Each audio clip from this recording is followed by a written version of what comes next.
Hello YouTube, and welcome back to how to build an F-14 Tomcat. So here we have a nice little package from the great people over at ACP Composites out in, I think, California. More on that later. So last video I showed you guys an F-14 fuselage ready to be molded. Well, guess what? Bam! As Bob would say, here we got some molding going on. So spent all day yesterday doing this. And when I mean all day yesterday, I mean about 10 hours worth of time. This it's been curing for about 24 hours now. So I mean, it's basically ready to be popped off. You can see I've got the two vertical fin or vertical stab rods in place. Again, those are to mark the position in the molds of where the vertical stabilizer spars are going to be. So that'll help put in, kind of act like a jig to hold in that mounting bulkheads inside the fuselage later on when we get to that point. So this is done, basically what you see done, hopefully.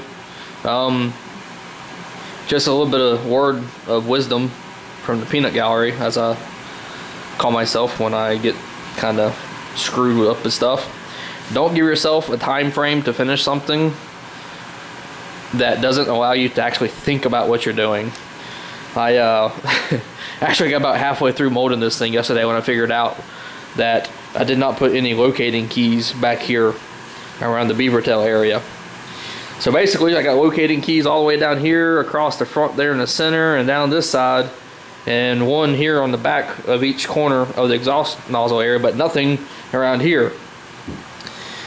Duh. Dumb moment.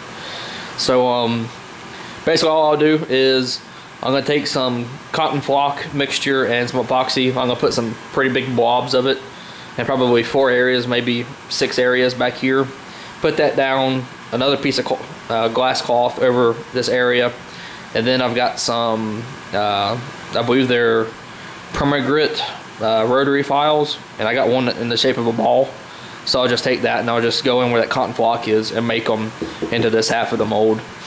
That'll solve that problem. So not life or death situation. We can fix it.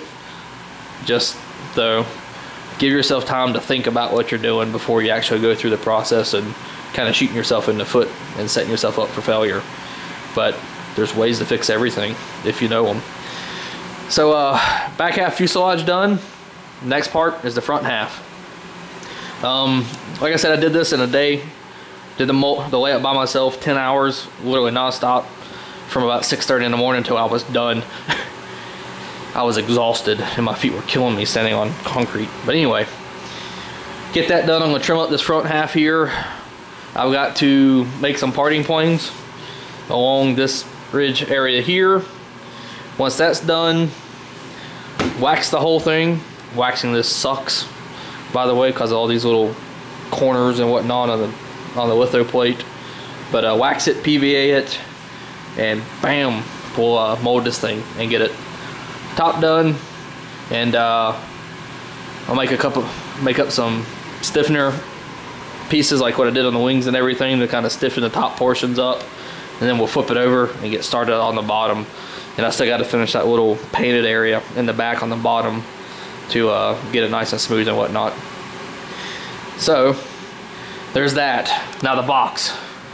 I'm sure everybody's been waiting in suspense for the past 2 minutes about the box. What could be in the box? Probably thinking vacuum bag system. No. Vacuum pump, vacuum tank that needs to be finished, but no vacuum bag system. But that is on order. It'll probably be here or probably late this week. So no vacuum bagging system. What's in the box? Put you guys up here on the tripod and we'll show you what's in the box. And no, it's not the dog. No dog in the box. Well, there she is. She's hiding. Apparently she doesn't like being on video about as much as the wife hates it. So ACP Composites, they've got a pretty big clearance sale on a bunch of stuff. Bob, if you haven't been to their website, go. They got awesome deals on some stuff right now. I know Bob uses the PVC foam. I'm going to use some stuff that's probably similar. I haven't found any specs on what the strength and properties or whatnot on the PVC foam is, but the stuff I have found is what I'm going to be using, which is, this stuff is RoHSL foam, 3mm sheets, 20 sheets of this stuff, and it's a pretty big sheet. This is enough to do the horizontal stabs, a couple of them, the vertical fins, and probably some fuselage parts. But they sell these in 10 packs right now for I think 20 bucks for 10. You can't beat the price on this stuff. So I got that one. Then I got some longer ones of the RoHSL foam. These are same thickness, which is 3mm, and it's just a little bit narrower. It's like 9 inches by 37 inches or something. So I got stuff for sandwich material once the vacuum bag system gets here. So what that means is when that vacuum bag system gets here and we get it up and running, I'm going to be making some parts. So that, I got a 40-inch locking connector for vacuum bags. Again, I think this thing was on sale for like $8 cheaper than what they normally go for. And these things. This is a 90 thousandths by 8.5 by 10-inch carbon fiber RoHSL foam sandwich plates. These things are, God, I mean, it's amazing how light this plate is. And when you try and bend it, I mean, I'm putting all I got into it before I actually break it to move it. I mean, this thing is extremely strong. 10 bucks a plate. This is actually what I'm going to be using for a lot of the bulkhead material. There's going to be this RoHSL foam or Air-X foam. It's all the same with carbon fiber, fiberglass, whatever, laminated to it. I mean, this is only 90 thousandths and it's extremely, extremely strong. And this plate's maybe 2 ounces. So these plates are actually going to be destined for the exhaust nozzle mounting bulkheads. And this is also going to double as the tailpipe mounting. It's all going to be integrated into one piece. So I got 2 of these things. I'm actually going to call an order and stock up on these things because they're just, I mean, the price is awesome. So there's that. I told you guys about the issue I had with the canopy frame not working out, and still got issues with it.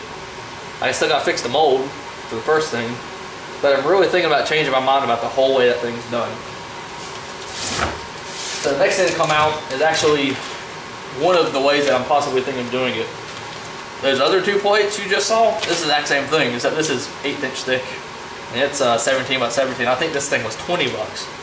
And again, I mean, it's just, I literally can't flex this thing across my knee and put all of my strength into it. And foam, laminated with carbon fiber, and cheap, god awful cheap. So cheap, I wish I had a couple $100. I'd just stock up on these things. These are awesome. And this is big enough to do pretty much every bulkhead in the nose of the F-14 and then some. And it is light. Again, this thing is maybe 8 to 10 ounces at most. And it's actually solid carbon around the edges. And there's a little piece of aluminum backing on the back that you can just peel off. It's just like, kind of like aerofoil or flight metal or whatever. Or that aluminum ducting tape. Again, cheap, strong, awesome. Gotta love sales. And more stuff. Tacky tape. Gotta love tacky tape. More sell items. 60 thousandths solid carbon fiber. That's 4 inches wide, 24 inches long.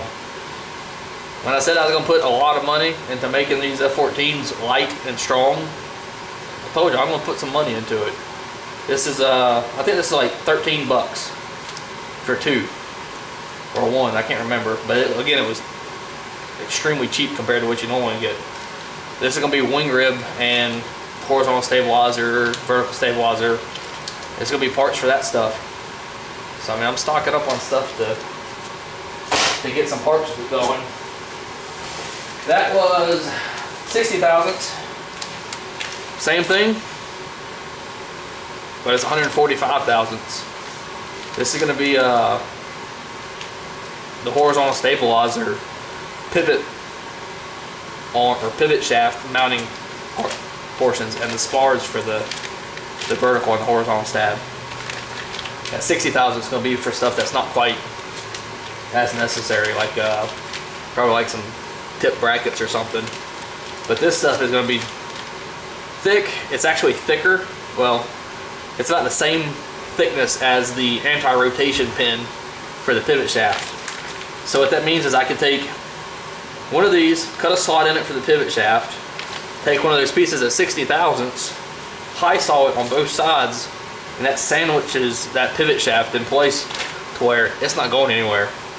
And you put one of these where the pivot for the anti-rotation pin for the pivot shaft goes, and then another one at the root of the pivot shaft. So to support it, that horizontal stab, that pivot system is not going to break.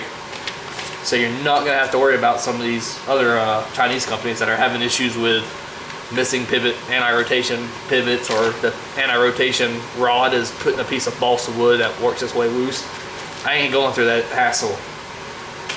We're in a time and age where you got too much technology, and it's really not that much extra to do this stuff. Do it right the first time and not have to worry about it later on. So that's my stack of parts that's shown up at least. Like I said, back-to-back systems on the way. Fuselage molds are getting done. Composite stuff's here. Fiberglass is here.